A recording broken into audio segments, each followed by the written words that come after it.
আসসালামু আলাইকুম রহমতুল্লাহি বারাকাতুহু। রসায়নের সিকিউ সলভিং সিরিজে এটা হচ্ছে চ্যাপ্টার 3 একটা ভিডিও, ময়মনসিংহ বোর্ড 24 আসা প্রশ্ন। তো এটাকে আমি একটা ভিডিও আপলোড করেছিলাম চ্যাপ্টার 3, অনেকেই বোঝো নাই। তো এই ময়মনসিংহ বোর্ড 24 পরে আমি আবার ওই সিকিউটা সলভ করাই দেবো এই ভিডিওতে না, মানে তার পরবর্তী ভিডিওতে আর কি। তো এখানে খেয়াল করো, প্রশ্ন দেওয়া আছে পটাশিয়ামের ইলেকট্রন বিন্যাস। তো এখানে তারা দুইটা পদ্ধতি দিয়ে দিল। প্রথম প্রশ্ন করলো মৌল কাকে বলে। তো মৌল হচ্ছে যদি কোনো পদার্থকে ক্ষুদ্র ক্ষুদ্র আকারে ভাঙলে ওই পদার্থ ছাড়া অন্য কোনো পদার্থ না পাওয়া যায় তাকে বলা হয় মৌল, বা তাকে আমরা মৌলিক পদার্থ বলতে পারি। এরপর প্রশ্ন করছে যে নাইট্রোজেনের যোজনী ও যোজ্যত ইলেকট্রন ভিন্ন কেন। এখন এটা তো চ্যাপ্টার 3, ঠিক না? আর এই যে কনসেপ্টটা, এটা হচ্ছে চ্যাপ্টার 5 এর কনসেপ্ট। আমি এরপরও সহজভাবে ব্যাখ্যা দেওয়ার চেষ্টা করতেছি তোমাদের সাথে। প্রথমে যে কাজটা করবো, যখন এরকম প্রশ্ন চাই বসবে, তো প্রথম কাজটা হবে যে তার কি করা, ইলেকট্রন বিন্যাস করা। ইলেকট্রন বিন্যাস করতে পারো না? পারো। তাহলে কি হয়, 1s2 2s2 2p কত 3, সম্ভবত 2 2 4 4 5 7, ঠিক আছে। নাইট্রোজেন 7, এই হচ্ছে নাইট্রোজেনের ইলেকট্রন বিন্যাস। এখন এখানে কি বলছে তারা, যোজনী ও যোজ্যতা ইলেকট্রন। এখন যোজনী জিনিসটা কি, অনেক বইয়ে অনেক রকম ভাবে এই সংজ্ঞাটা দেয়া হয়, কিন্তু স্টুডেন্টদের বোঝার সুবিধার্থে বা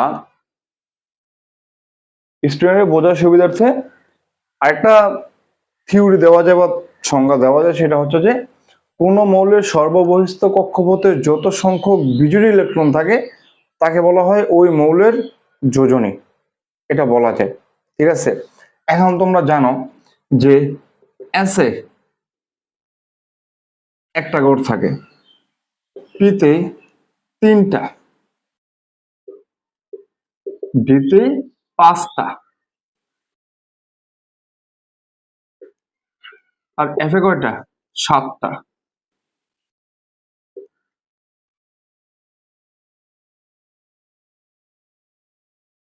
আচ্ছা, তো সেই অনুযায়ী আমি এসে একটা গড় দিলাম, এসে ইলেকট্রন থাকলো 2টা, পিতে কয়টা হবে, পিতে হবে 3টা।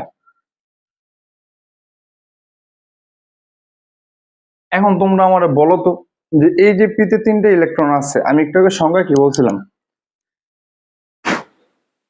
কোন মৌলের সর্ববহিস্থ কক্ষপথে যত সংখ্যক বিজোড় ইলেকট্রন থাকে তাকে বলা হয় ওই মৌলের যোজনী।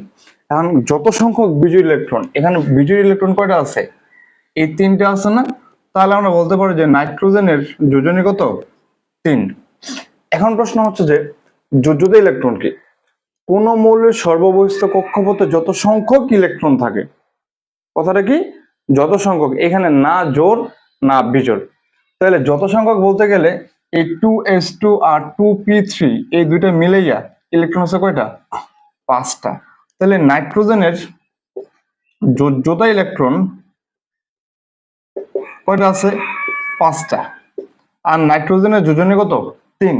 তাহলে আমরা বলতে পারি যে নাইট্রোজেনের যোজনী এবং যোজ্যতা ইলেকট্রন ভিন্ন। কেন ভিন্ন হইল, কারণ এই বিজোড় সংখ্যক ইলেকট্রন তার 3টা আছে বইলা, ঠিক আছে। অনেক ক্ষেত্রে দেখবো যে তোমার যোজনী এবং যোজ্যতা ইলেকট্রন এক হয়ে যায় অনেক ক্ষেত্রে। তো এদের কোনো কোশ্চেন আছে? আচ্ছা,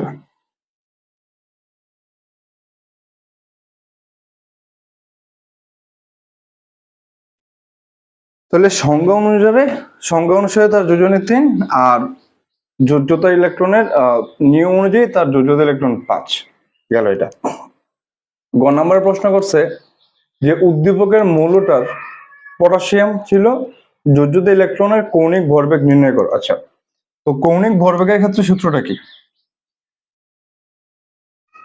এমবিআর সমান সমান এনএস বাই 2 পাই।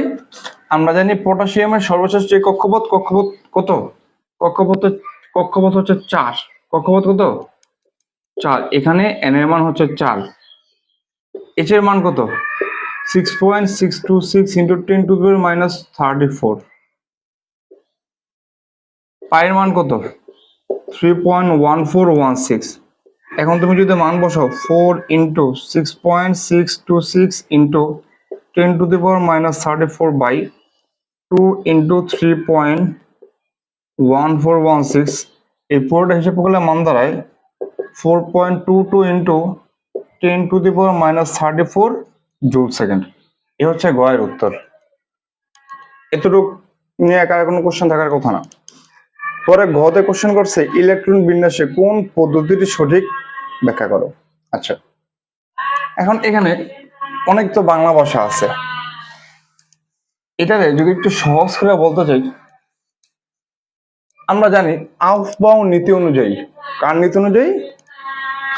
আফবাউ নীতি অনুযায়ী ইলেকট্রনের ক্ষেত্রে যে যার শক্তি যত কম ইলেকট্রন আগে সেখানে প্রবেশ করবে, যেই কক্ষপথের শক্তি সবচেয়ে কম ইলেকট্রন আগে ওই কক্ষপথে প্রবেশ করবে। এরপরে যার শক্তি পূর্বের অরবিটাল অপেক্ষা বেশি, আচ্ছা অকালরা রাখতেছে, বুঝছো? শোনা যায়? যাই না, শোনা যায় কিনা? ম্যাচের পাওয়ার তোরও ভালো না। কই জেনেছিলাম?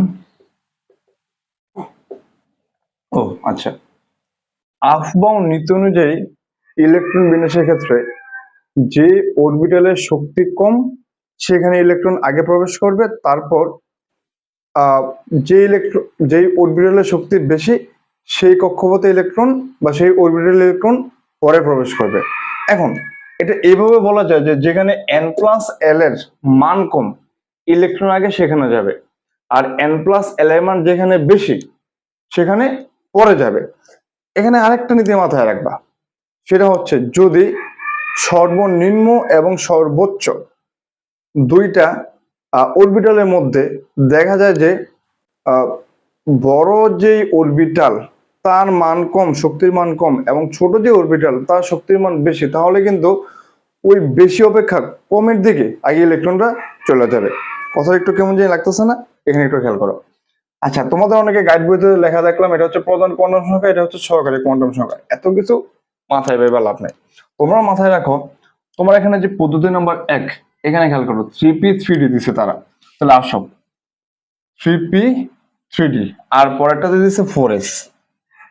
আমরা তিনটা ক্ষেত্রে একটু বিচার করি। n+l, n হচ্ছে এই n হচ্ছে তোমার যে এই সংখ্যাটা, n এর মান কত? n এর মান হচ্ছে 1 2 3, আর l এর মান কত? l এর মান হচ্ছে s p d f। ঠিক আছে, এ হচ্ছে n আর l এর মানগুলো। তাহলে n এখানে 3, p আছে, p এর মান কত? হচ্ছে s এর মান 0, p এর মান 1, d এর মান 2, f এর মান 3। ঠিক আছে, p এর মান কত? তাহলে এখানে p এর মান হচ্ছে 1, তাহলে আলটিমেটলি 3p এর মান দাঁড়াইতেছে 4। 3 প্লাস d এর মান কত? 2, 5, 4 প্লাস s এর মান কত? 0, মান দাঁড়াচ্ছে কত? 4। তাইলে 3p এর যে শক্তির ক্রম এটা হচ্ছে 4, 3d 5, 4s 4। এখন দেখো তো 3d অপেক্ষা 4s একটু কম শক্তিশালী না? হ্যাঁ, 3p আবার দূর, এটাই তো কথাটা ছিল। আচ্ছা, তাহলে 3d অপেক্ষা 4s এর শক্তি কম, 4s থেকে 3d শক্তিটা কি একটু বেশি, যেহেতু বেশি তাইলে এটা এভাবে সাজাবো না। প্রথমে যাবে ইলেকট্রন 3d তে, তারপরে কোথায় যাবে? 4s এ, এরপরে যদি কিছু বাঁচা থাকে তারপর কোথায় আসবে? এই 3d তে আসবে। তাইলে এখানে তো 3s এ 3p তে ইলেকট্রন যাওয়ার পরে তাইলে কি 3d তে যাওয়াটা যুক্তিযুক্ত? যুক্তিযুক্ত কিন্তু না, বুঝতে পারছি? 3d তে ইলেকট্রন যাওয়ার পরে, সরি 3p তে ইলেকট্রন যাওয়ার পরে 3d তে যাওয়ার কোনো যুক্তি নাই। কোথায় যাবে সে? 4s এ যাবে। 4s এ গেলে 3p6, 4s, এরপরে তার পটাশিয়ামের কত ছিল? 19। যখন সে 3p6 এ গেল তার 18টা ইলেকট্রন হয়ে গেল, আর একটা বাকি রয়েছে, আরেকটা কোথায় গিয়ে আটকাবে? এই 4s এ। নাকি 4s এ একটা দেওয়ার পরে আর কোন ইলেকট্রন বাকি থাকে? কোন ইলেকট্রন বাকি থাকে না। এবং এই যে পদ্ধতি 1, এই পদ্ধতি 1 এর ক্ষেত্রে 2n² মানে, মাথায় রাখবা। কিন্তু এই পদ্ধতি 2 2n² মানে না। এরপরও এই পদ্ধতি 2 হচ্ছে সঠিক ইলেকট্রন বিন্যাস। তার সাথে সাথে একটু তোমাদের বলে দিই যে পটাশিয়াম, ক্যালসিয়াম 2n² মানে না। তারপর হচ্ছে ক্রোমিয়াম এবং কপার হচ্ছে ইলেকট্রন বিন্যাসের ব্যতিক্রম।